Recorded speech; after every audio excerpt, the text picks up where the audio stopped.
Morning to you, Gary Griffith. How are you? All right, good morning. Did you hear the question Yes, I did. in its entirety? All right. What do you think? You'll be shocked to hear my answer. Yeah, I will say no. and your reason being? I'll tell you right. So, good morning to everyone. Morning. Morning. Obviously, you'll want to make sure that there's a heavy deterrent. But what is the reason for it? For someone to wear a police uniform illegally, it is not that he's wearing the police uniform to go in a roadblock to get a girl's phone number, or that he's wearing a police uniform in a girl's shower. This is you're wearing a police uniform to take part in a very violent crime. So the present charge, I think, is under section 62. It's $30,000 or 3 years imprisonment.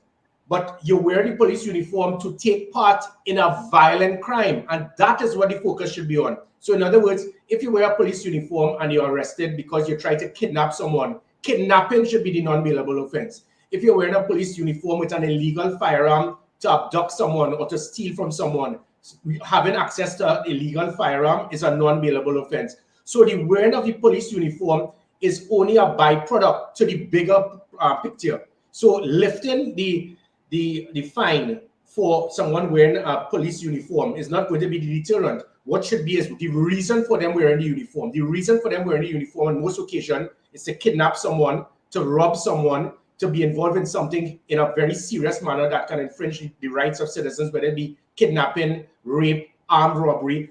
Those should be the non-bailable offenses. So that the focus should be on the reason for them wearing. Yeah, I understand that.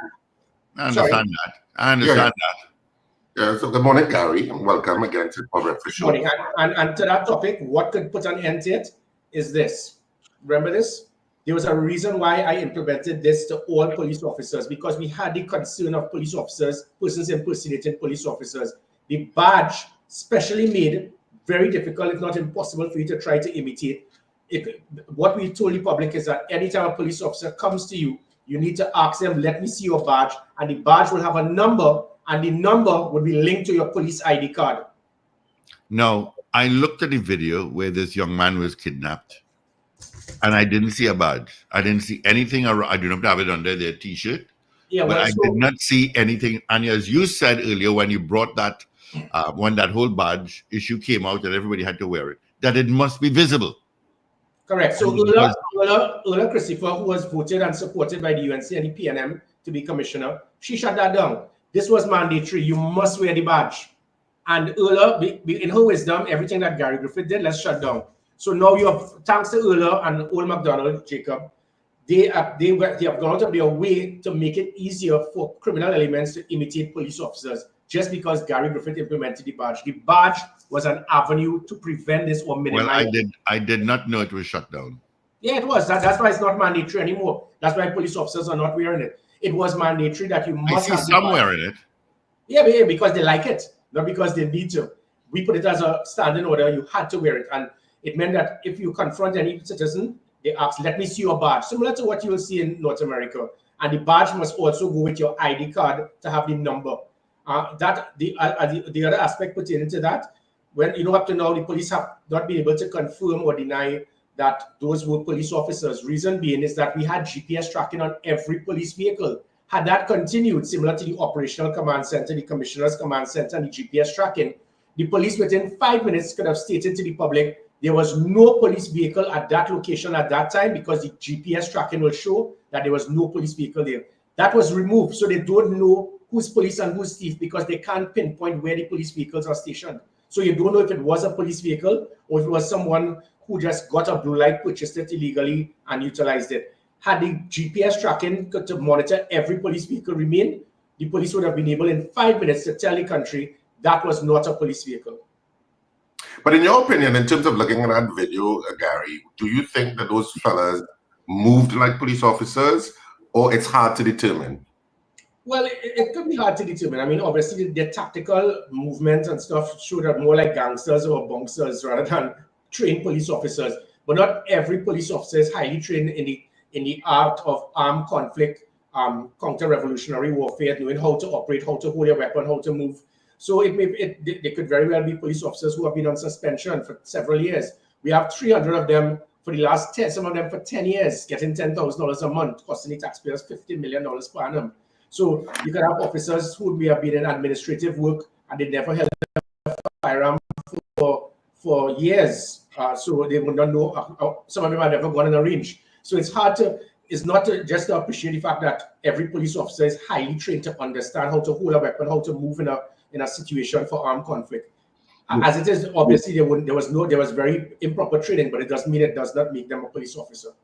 Yeah, but how does the TTPS navigate this problem? Now, in my opinion, this should be one of the number one things that they're working on at this point that ramped up in terms of priority, because it involves the dependability, the image of the TTPS, people's respect for the safety of a police officer coming to them. It undermines all of that. So in my opinion, it should be priority number one in terms of catching those guys, in terms of reinstilling that sense of confidence, which has been depleted over the years. What's your take in terms of that? Would you agree that that should be a priority in terms of this particular kidnapping, or you don't see it that way?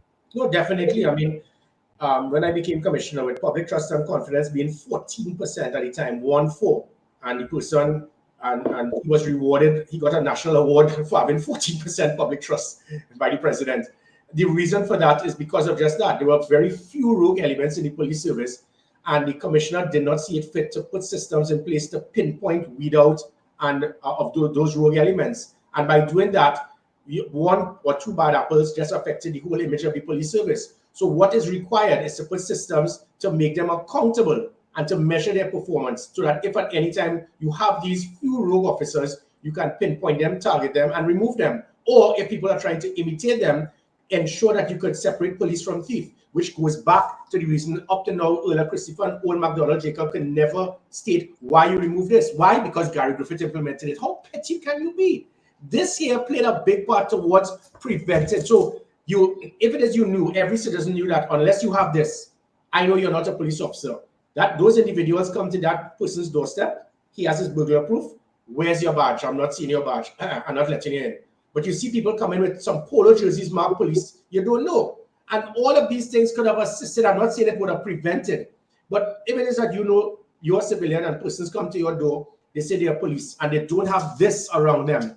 And then you're saying, I want you to show this badge with this number to equivalent to your police ID card. Failure to do that, I'm not letting you in my home. You now have grounds to do so. These are the things that prevented the rogue elements from trying to imitate police officers. And then, as I said, with the GPS tracking on the police vehicles, it ensured that persons could not imitate police officers. So these are the things that can easily be reignited, but because of petty politics, because of senior police officers being intimidated by me being there in the past, they've shut down the badge, removed it. There's also the change of the police uniform. When it is that we realize the police uniform being utilized is similar to what an amalgamated security guard has. You could buy that in Pennywise. It's like an old washout jacket and pants, a dark blue, that anybody could buy. And then you say you're a police officer, you put on a balaclava. We changed the police uniform similar to the NYPD. So you look like a police officer. You can't get wear a old pants and a sweater and then say you're a police officer. So all of these things can easily cause the problem. It will minimize the possibility of persons imitating police officers. Yeah, I mean, I get it. I think the badge issue makes them more professional as a unit, more customer friendly and interactive. Yeah. But in circumstances like in that bar, citizens are likely to go. Remember, police officers can be intimidating, and if police officers come in a group with big weapons and say, "Excuse me, we need you to come with us," the likelihood is that citizens are going to go. You don't feel that you have the capacity to say, "Well, show me your badge. I'm not going with you unless you show me a badge." The average citizen is just going to comply, and go along with it because of the circumstance of a group of police officers wearing police. You're going to think it's legit.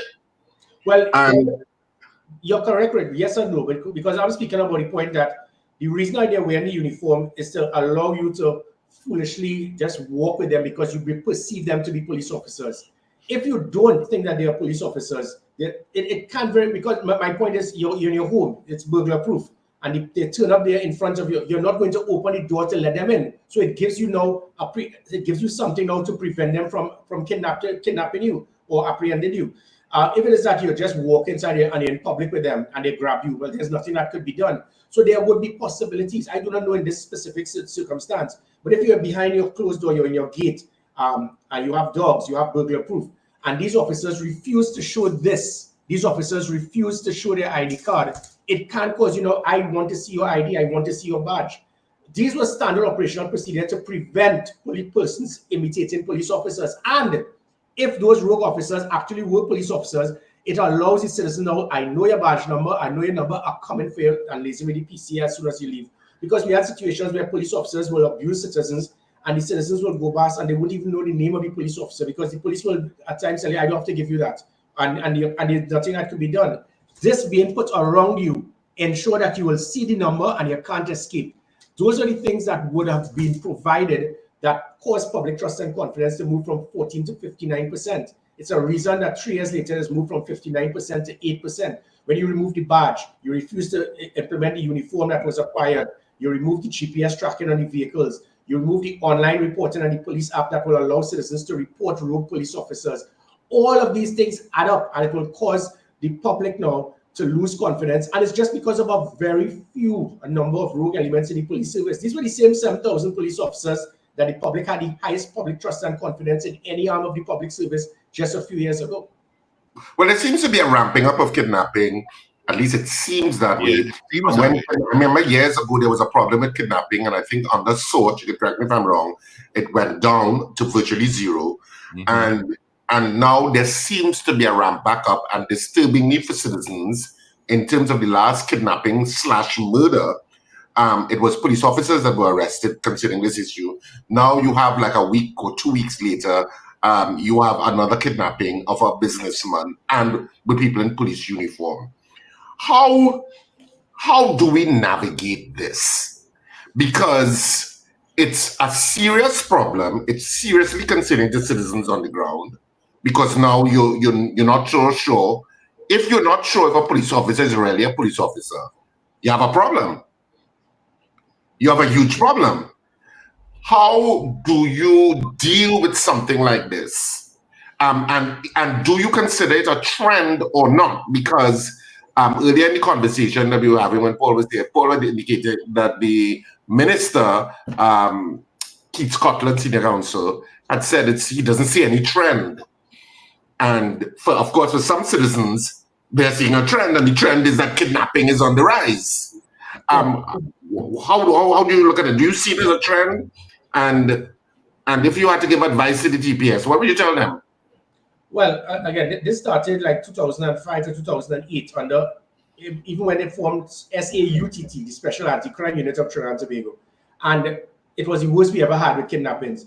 What the police were doing at the time is their job was to act as the negotiator. They kidnap the person. Okay, well, all right, just wait for the ransom. The person demands, the kidnappers demand the ransom. They negotiate, pay the ransom, and hope that the victim is freed. That is not how we deal with policing. That was poor policing, and that person also be kicked out a national award for that as acting commissioner of police. What is required is what we did in 2019 and 2021. It wasn't Gary Griffith, it was a team. And that started, strangely enough, because this interview is not political, this is me dealing with law enforcement. Stuart Young at the time was the Minister of National Security. He played a very big part to assist me in dealing with putting an end to kidnapping, because he was the line minister and he provided the support that I needed to get the support from the FBI, the DEA. The type of technology that is out there is what put an end to kidnapping. That is just one part, I should say. There are a number of other things that we did. The Special Operation Response Team, the intelligence unit assigned to the Special Operation Response Team, the online reporting, the police app, the 482 Gary. There's no such thing as the perfect crime. So we provided avenues for citizens to come forward and pass on information without fear of reprisal to say, listen, there's this very strange, these individuals who have just come next door. We don't know them and they seem to be wearing police uniform. Bam, we got that, it gave us leads. We then also, again, with Minister Young, myself, we worked as a team with the SSA, with the same Roger Best. And through Roger Best, through myself, working 72 hours a day, 72 hours constantly for 3 or 4 days, like the Natalie Polonais kidnapping, for example. What you will see in the SVU TV series, there'll be a wall. We'll start pinpointing numbers. We'll pinpoint locations. We'll pinpoint targets, persons of interest, links, reason for it, and then start linking until we come to the possible perpetrator. That is how we were able to pinpoint persons of interest. And it wasn't by accident that over 15 different kidnappings, we were able to immediately arrest the kidnapper and rescue the victim. Now you're hearing police rescue the victim. The victim escaping is not a rescue. The victim's family paying the ransom is not a rescue. Rescue is when it is we were kicking down doors, intercepting vehicles, opening the trunks, finding rescuing the victim, arresting the kidnapper. We did that on 12 to 15 occasions from Natalie Polonais go up. There was a reason for that, as I said, because of the special anti-crime unit. We had to form a unit separate and apart from the police, because on several occasions, certain police officers were part of the kidnapping. So when they were inside, knowing what we were doing and tipping off the kidnappers, hey, Gary, on to Gary's closing it, and you need to move. So you must have a separate unit. The anti-kidnapping squad was a very highly trained unit, unfortunately, based on bad policing. Senior persons who were trained and qualified in anti-kidnapping, they transferred them to other locations, similar to the gender-based violence unit now. You recall in 2021, we had put a virtual end to domestic violence. The persons were properly trained through Mayor Rudy Giuliani's unit and NYPD.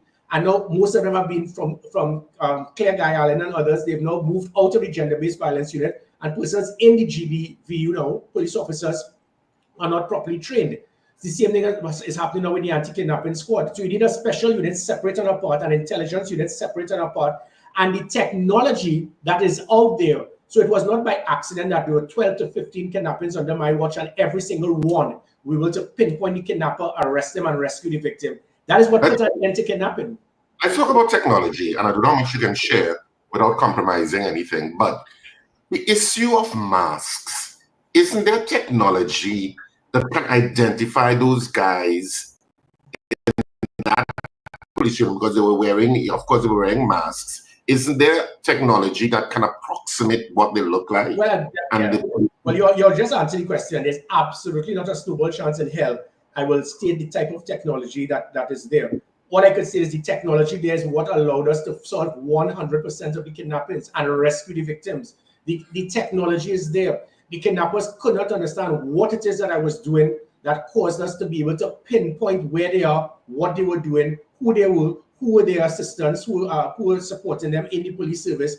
And that is what put an end to kidnapping for ransom, because they realized there's something that the police have that is catching us, so let's find another crime. They then tried with home invasion. We changed that to make sure we had GPS on the police vehicles. Police stayed in the area of responsibility. We had a proper 999. So if you dial 999, within less than 5 minutes, you jump the wall. By the time you jump back over, a few moments later, we'll apprehend you. We put an end to extortion. So there's technology that is there. I can't obviously give the details of technology for obvious reasons, but the technology is what put an end to kidnapping just 3 years ago. Why is it? But if the technology was there and it still is there, I'm assuming, then it's just not active.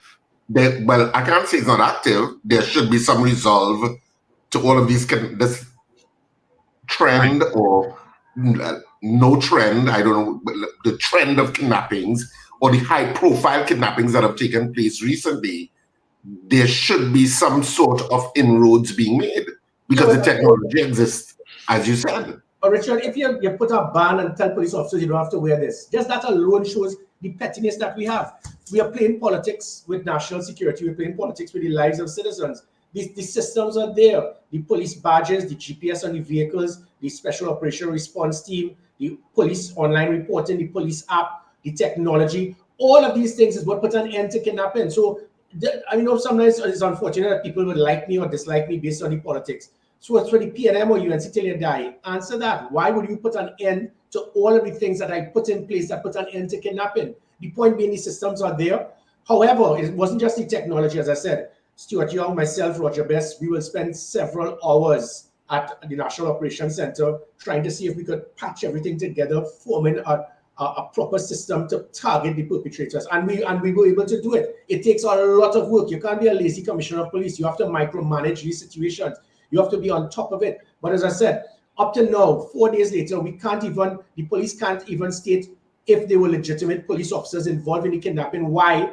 because initially we had GPS tracking on every police vehicle. Had that remained, it meant that the police could have stated within 10 minutes, we wish to confirm there was no police vehicle at that spot at that time. That was someone imitating police using a vehicle with a blue light that was illegal. They can't say it because they shut down the operation command center, the commissioner's command center, the GPS tracking on the police vehicles. And by doing that, you don't know who's police from thief. I wanted to get to the point of resources, because the 2025 budget was recently read. I don't know if it's completely passed yet, but 59.7 billion. I think national security got the third highest at 6.1 billion, I believe it was. Of course, the highest allocation went to the Ministry of Health, strangely enough, which was 6.7 billion, followed closely by education, 6.5, 6.7, something a little less. And then, of course, national security. As part of the national security framework that the Minister of Finance identified, he identified certain things. He talked about Coast Guard vessels that will be acquired by 2027, I think it was. Yes. And also 2,000 vehicles, new vehicles for the police service. What's your take on that? Because, of course, you have political aspirations. So you must be looking at budgets and budget statements. And also from a security perspective, do you think those measures in terms of those 2,000 additional vehicles, the issue of the Coast Guard vessels, do you think good or bad in terms of the resource allocation to the security services? And an additional question I'm tagging on, the Prime Minister, I know CARICOM, had been big on public health, that crime be viewed through the lens of being a public health issue. I don't know if the increased allocation of the Ministry of Health to being 6.7 plus billion and being the #1 allocation includes some funding that is kind of channeling, kind of an intersect between the Ministry of National Security with regard to that public health issue. What's your take on all of that? Well, health, education, and national security for the last few decades have always been the top 3 ministries with funding. As it pertains to the Ministry of National Security, half of that, or just a little over half of that, is salaries. So when people say, oh my God, he's spending $6 billion per annum on national security, we're getting nothing for it. You have the salaries, so that's the first part. As it pertains to the allocation, yet again, the unfortunate thing is when civilians who have absolutely no training, knowledge, or capability in understanding law enforcement, they come up with these things, and without having experts in the field, it'll be waste of taxpayers' money. The extra Coast Guard vessels, it is ludicrous. I mean, when I acquired those 12 Diamond vessels, I acquired it at a cost of $1.2 billion less than the 3 OPVs, and they could have done the exact thing that the OPVs could have done. The OPVs, we were paying 800 million TT for each OPV. When it is as the security advisor, I looked at the cost I was getting the offer from the government of Israel, Colombia, and Korea. We were getting the same OPVs for 400 million TT. So that was basically 1.2 billion TT extra we were going to pay. People don't believe me. When you come off air, type BAE, capital BAE/corruption. You will find 17 countries suing BAE, inclusive of the United Kingdom, for paying kickback to government officials. So as it pertains to the vessels, so we got the number of vessels required, but we never had manpower strength to equate with asset acquisition. So when you have all of the vessels presently in the Coast Guard, if they're all operational now, it will not even, we don't have 20, it can't even 25% could be manned because we don't have manpower strength, but you're purchasing more vessels. It makes no sense. The Coast Guard, they don't need more vessels. What they need is proper maintenance. I heard the ridiculous talk about the Chinese vessel. That Chinese vessel was acquired by someone who held the highest rank in the history of the Defense Force at that time, Admiral. You had the present commanding or then commanding officer of the Coast Guard who became a chief of defense staff. You had legal and naval experts. You had persons who went to China, looked at the vessel, and we realized that vessel that has been in stables for the last 10 years, not used.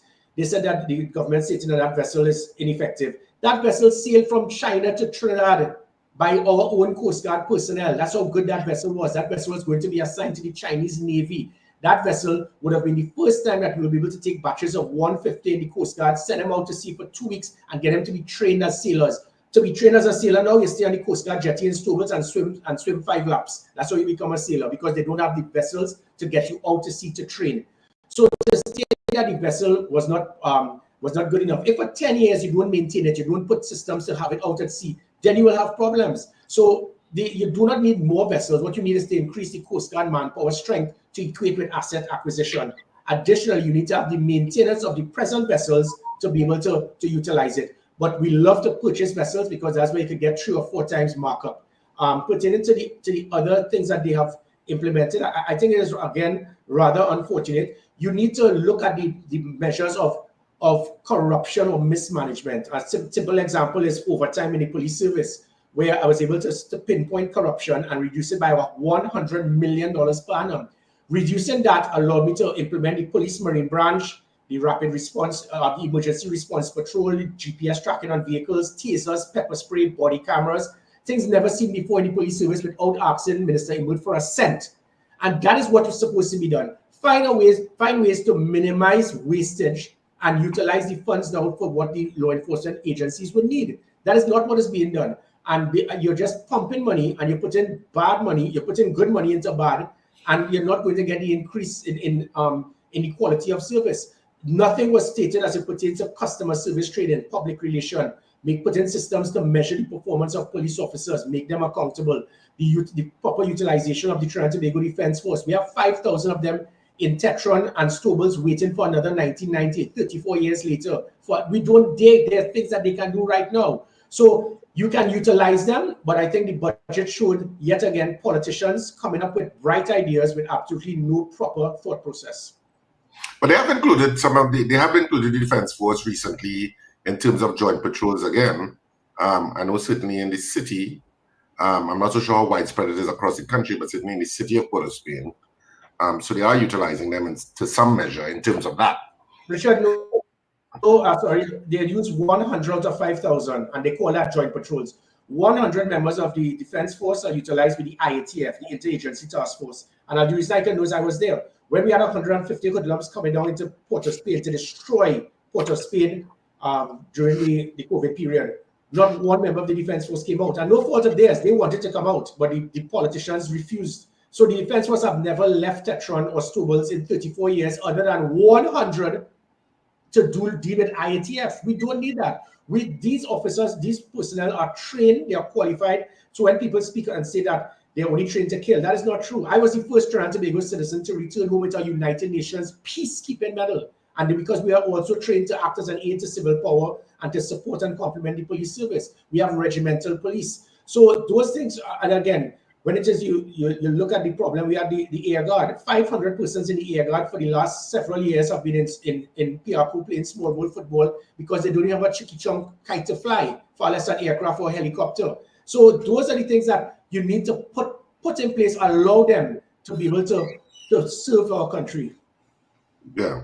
Well, I am a big fan of certainly of an air guard and air power in the skies. I know people talk about drones and et cetera. I think there is nothing that beats the immediate response of a helicopter up in the air, following a vehicle and giving real-time information to resources on the ground. That's my opinion, but I'm not an expert. Let's get into a little bit of politics now, because you're, of course, the political leader of the NTA. The general elections is drawing nearer and nearer in 2025. Parties are starting to indicate who their candidates are for certain seats. Of course, you've already indicated that you're going up for St. Joseph. What's the sense? What is the NTA's strategy in this? Because there seems to be a certain amount of tension between yourself and the current opposition leader, and of course, a little bit. A little bit. And of course, the PNM doesn't align with anybody. They've always held that position. Is it that the NTA is prepared to go it alone in 2025? Yeah, it's very strange that question is always asked on the third party, whether it's ONR, NAR, COP, or the NTA. You wouldn't ask the PNM or UNC that same question. It's always, what do we intend to do? It's always, do we intend to go alone or not? I would like for persons to understand they have a track record. Yeah? They have a track record. Exactly. No, I know. I'm agreeing with you. There's a reason for that. The track record has always shown that. But I would like the country to understand that this Bridge constituency, we are a political party. We have not been formed to get another party in government. We have not been formed to join another party to help them get in government. We are there because there's that 100 to 150,000. It started, I said, at 81 or 91,000 in 1981 with the ONR. It then went to 127,000 in 1991 with the NAR, of which Kamala Persad-Bissessar was part of. I think she lost her deposit against the UNC in Superior in 1991. So when people criticize the third constituency, especially the UNC, hey, yo, your political leader was in that same third party thing, and I think she lost her deposit. She was in the NAR against the UNC. And that was her right. There's nothing wrong with it. It then went to the COP in 2007 with 147,000 votes. Unfortunately, because of our first past the post rather than proportional representation, that 147,000 may be scattered throughout the country because they were, when you call us the knife and fork, when they call us the floating voters, the Bridge constituency, call us what you want. The fact is that we may not have the numbers to get 21 seats. But the good thing is what we decide will always dictate the outcome of the election. That is a fact. If those floating voters, there's no third party, most usually turn to the PNM than the UNC, which is why the UNC has never won an election on their own in 34 years in a three-horse race. Never. The only time they've ever won any election on their own was in 2000, and it was not a three-horse race because Basio Pandey embraced that Bridge constituency, the Carlos John, the Jerry Yepmings, the Moving Assam, the Ian Gilles, the Kwaitongs, to get that knife and fork Bridge constituency persons to say, yeah, there's room for us under Basio Pandey. But there was no third party. As soon as a third party was formed a year later, they got a measly 188 votes in Tunapuna, and it cost the government to move from 1961 to 1818, and they lost government. That is the power of that Bridge constituency. So what we do and decide, whether we go alone, whether we form with other parties, that always decides the outcome of an election. Having said that, I saw what happened with the Congress of the People in 2010 to 2015. I have no intention for anything perceived as political domestic violence. It is amazing. You know, it's only in crazy people behavior that you will see something that worked in local government election. You defeat the PNM by 60,000 votes. And then you see that and then decide to just make a U-turn and start to attack the people you work with. That is mad people behavior. But that is their right. If it is that you can't unite your own party, you certainly can't unite a country. If you can't unite other political parties with you, you certainly can't unite a country. It starts from that. Trying to disrespect persons and attack them on a platform every Monday night is definitely not going to lure us. It's definitely not going to cause floating voters to say, yeah, I'm hearing what she's saying, so I'll go and join her. Pardon?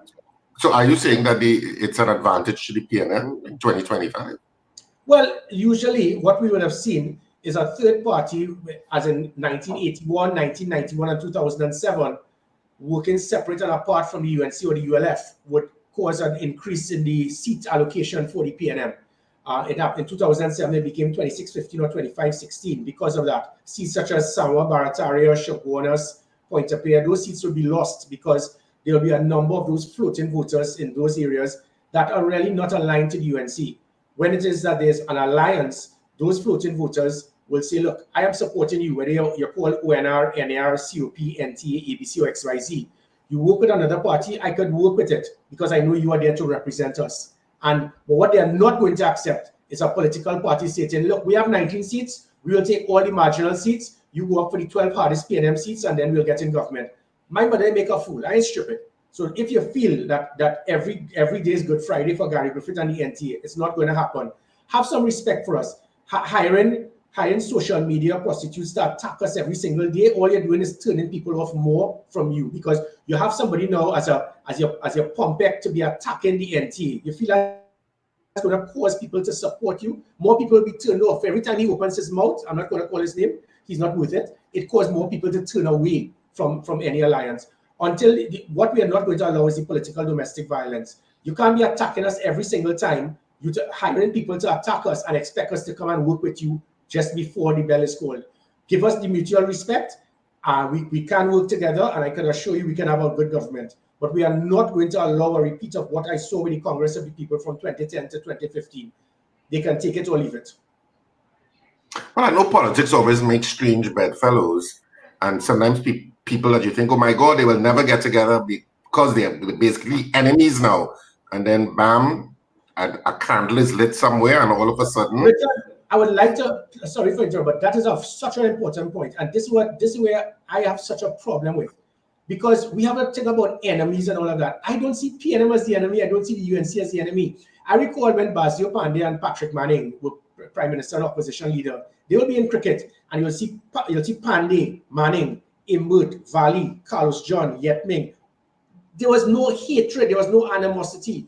Now we are seeing political leaders deliberately going out of their way to divide their country, to solidify their base. That has to stop. I made a statement recently where I commended Fitzgerald Hines for openly admitting the fact that there's a problem with overtime in the police service.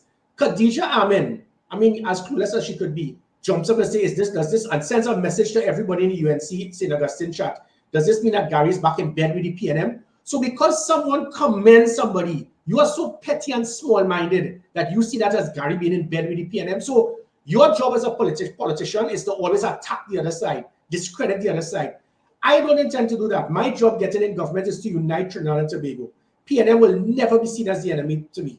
The PNM is a great party with great people that has done a lot for this country. Yes, they've made many mistakes, as the UNC, as Gary Griffith would have done. No one is perfect.